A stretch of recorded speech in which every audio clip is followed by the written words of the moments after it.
Hello, guys. This is Lydia, the lifestyle coach, and we are ending eating disorders using nothing but your brain. And so excited to see you guys here. Welcome to our live feed today. And so this is the next part in our series of if you think it's blank, then this is what you need to know. So the issue is that with our information age and with eating disorders being so prevalent, and when we say eating disorders, like this is a relationship with food that's distorted. So it can be overeating, it can be food obsession, it can be body obsession, the constant counting and the guilt and the shame about food, falling off the wagon over and over, binge eating, bulimia. It's that relationship with food that should be just natural and easy and exactly what our bodies are designed to do, that gets really messy and really complicated and really wrecks us being able to do what we want to do. And so with that, there's such a huge issue, and then there's all of this information. There's this information overload. And one problem is that most things out there that try to make this better with, and like even not fixing your relationship with food, but just like trying to make it be better, because there's just this conventional thought that, oh, well, if you have an eating disorder, then you're doomed and that's just going to be forever. And there are even professionals that will tell you that, like, oh, I mean, like, try to have some comfort because you're just messed up and broken for the rest of your life. And we completely reject that. We have seen that not be the case hundreds and hundreds of times. But one issue is that most of the things that people try to fix their relationship with food actually make it worse, reinforce the habit, and reinforce that wiring that makes it even more difficult to overcome. So this is about really giving you guys good information so you're going to be able to be done with this and get what you need. And so we're going to go one by one. And if you think it's blank, then this is what you need to know. And today we're going to talk about if you think that an eating disorder is a habit, then this is absolutely what you need to know. And it's so fun to see you guys on. Hello, feel free to hearts and likes and comments and questions, and just hellos are always welcome as well. So let's dive in. So this is closer than a lot of other approaches with what actually works to not have an eating disorder anymore and to fix this all the way, is thinking that it's a habit. The problem is that a lot of people approach this habit idea in a way that doesn't fix the problem and actually reinforces the habit. So we're going to really break that down for you guys today so you can understand what's happening. It's a good thing that that idea is out there for a long time, and in a lot of conventional wisdom circles, eating disorders are still thought of as this thing that is a disease and will never be, ended. And so the mentality around it being a habit is a more useful one and serves us more, but it doesn't mean it's going to fix the problem, and we're going to talk about that today. Because knowing more about your habits doesn't change them. Think of all of the triggers that we track. Think of all the things that we try to figure out what's part of that habit. And we get a little like dopamine release, and we get a little like feel good when we figure out, oh, wow, this is another part of the habit. But the problem is that you can become really well acquainted with your habit, and it doesn't fix the problem. I mean, anyone can tell you about their habits are attached to certain things, right? Like people can tell you like, oh, it's like, I always smoke when I drink, or, I always, stay up late when I'm stressed, or whatever sort of connection that we have with a pattern. When I'm stressed that I eat. If you think of it as a habit, it's like, oh yeah, I get stressed out and I eat. But knowing that is sometimes even more frustrating, because then you're just going right back into this loop. And the awareness doesn't make you stop. The awareness just makes you feel really bad that now you know what your habits are attached to, and you're still stuck in the cycle. Here's the other problem, is that the luxury of other habits is that you can usually end it by finding a way to just not do it anymore. Be abstinent. Get away from those situations. Just stop doing it. Smoking, drugs, drinking. I mean, it's hard for a while when you get off of those things, but you can just not do it. You can just go cold turkey, be abstinent. Your body doesn't require alcohol. You might have some habits around it. You might have some things that make you feel like drinking it, but you could just not drink alcohol for the rest of your life. And it's not something that your body requires. And it's really confusing to be ending all of these other habits. Like, I quit smoking. I got out of my toxic relationships. I ended drinking. I've been sober for so many years. And this thing with food, this habit with food is just worse than ever. And it still controls you. In fact, as you quit the other things, a lot of times the issue with food gets worse. How many of us know somebody who were proud of them for quitting smoking, but it just turned into more eating? They quit cigarettes and they gained 50 pounds. The thing is that you will never give up eating. You will never be abstinent from eating. And so the other habits have that luxury of you could just not do them anymore, but eating will never be that way. Because, as you know, if you don't eat, you will die. So you can give it up for a little while, but then you will not have a life anymore. And another piece of this that's really important to understand is that your body really guards your eating.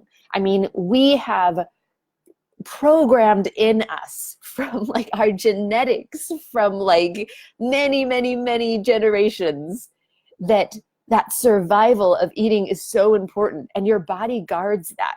It guards your breathing, it guards your eating, and you can breathe if you've got air around you. But eating is like something where for thousands of years, like you had to go out and get the food. And if you find the food, then you eat it all. So think of before we had an abundance of food, what human life was like. Like if you come across some berry bush and you don't know where your next meal is going to come from, you are incentivized to binge on whatever you find. And that's fine, because you want to be able to get as much fuel and store some if you can, eat as much as you can, because you don't know where your next meal is coming from. And now we live in a world where food is extremely abundant, where it's processed and engineered to be highly palatable, where it's everywhere, where it's inexpensive, where we have easy access to it. You've got like 100% chance of going in your kitchen and getting food. Like, it's something that is so prevalent. We still have our old genetics. So your body has all of these things that really guard you eating food and making sure that you eat a lot of it. And then we're placed in a world where you can't abstain from it and it's everywhere. Which when you're thinking of, oh, I just have to break this habit with food, it's very different than other habits that you guys have probably experienced. So with food habits, trying not to do it, trying not to eat it, actually makes it more appealing. So you can't break that habit with food like you do with other habits. Because if you're trying to not drink alcohol, well, abstaining might make it more appealing, but you could just not do it. But you're going to have to go back to this thing that's becoming more and more appealing, that you're telling yourself that you shouldn't have over and over and over while trying to break the habit around food. And it just doesn't work. And it oftentimes makes it worse. The more you try to control it, the more complicated it gets. So your body and mind reacts when you try to break any sort of habit with food, because it has so much priority placed on you getting food and you getting lots of it. So the first thing is that your cravings go up. If you tell yourself you're not going to eat sugar anymore, your cravings for sugar get a lot worse. And your body will make you physically more hungry. If you tell yourself, like, you know what, like I've got to cut down my portions, I've got to cut out this, no more carbs, you're going to crave carbs and you're going to be physically more hungry. Like your body has so many things to guard against you eating less. The second thing that happens is a mental obsession. So your mind starts thinking about food all the time. The more you try to not do it, the more your mind is just thinking about food and that drive for food and where am I going to have my next meal and can I eat yet and what am I going to have for lunch and what should I pack for tomorrow and I shouldn't eat this and I should eat that and there are donuts in the break room, there are donuts in the break room, there are donuts in the break room. And so that mental obsession goes up. And then the other thing your body does is it starts pushing your set point up. So when you try to quit food, and I'm going to put that in quotes there, because oftentimes we try to quit food like we quit other habits, your body will literally start storing more fat. It's not calories in, calories out. There are so many things that are factors. There's your metabolism, there's your set point weight. So what happens is that your body will store more fat because it's scared that you're trying to not feed it. It becomes harder to lose that weight. So it's harder to lose it. It comes back faster plus some. That's your body's reaction to a lot of times trying to break this food habit. your body is guarding against not having food by saying, you know what, this person keeps on cutting out our food supply. There's food all around. They're not eating it. They're trying not to do this. So any calories that they do get, store that as excess fat so that when the famine comes again, because we see this famine continuing to come, which is actually just restriction and diet, then your body goes into a place where it's like, okay, well, we better store more fat because we've got to have something to last us through the famine. And so you become more obsessed the harder that you try.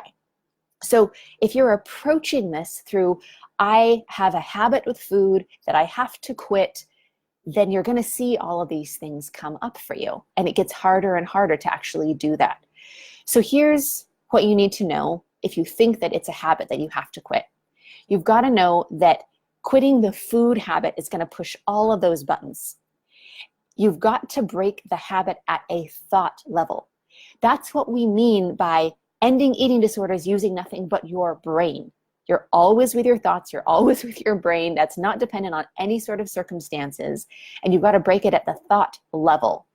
So with the approach that we've seen is the most effective in the world, where we can have women who for 45 years have struggled with an eating disorder, who have gained 100 pounds because of their binge eating in a matter of weeks. Like we're talking 2, 4, 8 weeks, being able to end that habit and never binge again and have the results where they don't have to ever worry about it coming back and they don't have an eating disorder anymore.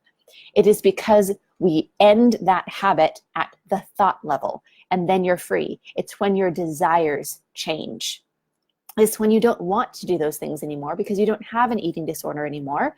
That's when it's that long-term change. Your desires are changed. So we don't teach our clients how to stop binging. That is a side effect of not being controlled by all the thoughts that are part of the habit. And that's why people are able to end so quickly. And you have to be able to do that while surpassing all of the buttons that can get pushed when you're trying to deal with something with food, right? So you've got to be able to end the habit without driving up the cravings, and you've got to be able to end the habit without your set point getting pushed up and up, and you've got to be able to end the habit without that hunger going crazy. And it's a simple process when you know how to do it. But if you're trying to end it at a food level of like, okay, well, I'm going to change my food habits and break this binging habit and try to control my food, it gets more and more difficult and it starts slipping through your fingers. So if you guys are in this process and you've been trying and you're still struggling with this, that's exactly why we have free breakthrough sessions available for you guys. Because it's sort of like when you're trying to fix things where you're blind to a lot of the factors, right? It's like when you have food that you're chewing on the right side and it hurts, you just start chewing on the left side, right? So your brain does all of these things to make invisible what's actually happening. So on that breakthrough session, we are specially trained in being able to help you get the foundation of freedom, which is the clarity that you can't get on your own, because you've got to be able to have somebody who's an expert that can see what you can't see. You don't know what you don't know. And that is really the foundation of freedom. Now, if we can help you to be able to not have an eating disorder anymore and be free for the rest of your life, we will show you how, or we'll know where to direct you from there. But that is the first foundational step of really being free and done. So fun seeing you guys on today. And to book your free breakthrough session, you can go to lifewithlydia.com/apply. Again, that's lifewithlydia.com/apply, and we will see you guys there.